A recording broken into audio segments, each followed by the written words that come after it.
To make this recipe, first prepare a pan. You'll need about an 8x8, or it can be a 9-inch pan, just wherever you have. And line that with parchment paper or foil or even plastic wrap. And just have it big enough to hang over the edges, and that makes for easy removal when it comes time to remove the candy from the pan. Now this will be 2 layers. So for the first layer, combine the can of condensed milk, the Reese's baking chips, and 3/4 cup of peanut butter. Now when you first put this in the bowl, you're not going to be able to stir this. Just put it in there and stick it in the microwave for 30 to 45 seconds. Then take it out of the microwave and stir it around a little bit and keep putting it back in the microwave for around 30 seconds at a time until you're able to mix it well, everything is melted and combined together. And that should take 1.5 to 2 minutes. After you've mixed that well, you can put that in your prepared pan, spread it well, and then put that in the refrigerator. And then we're going to move on to making the second layer, the topping.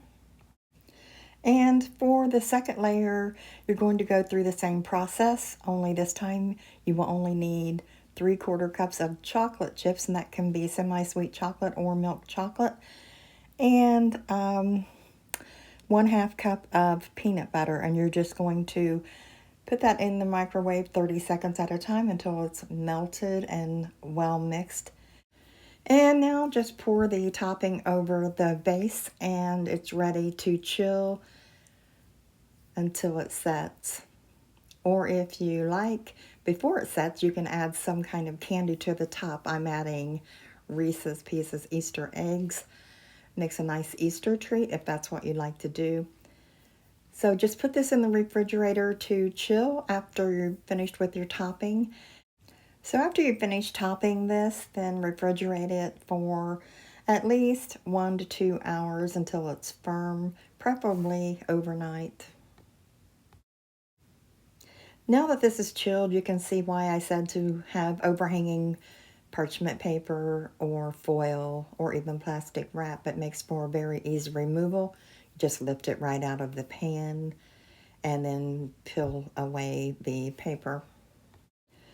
This is ready to cut, serve, and enjoy. Make sure you store any leftovers in an airtight container in the refrigerator. Enjoy it. Thanks so much for stopping by, and I'll see you next time.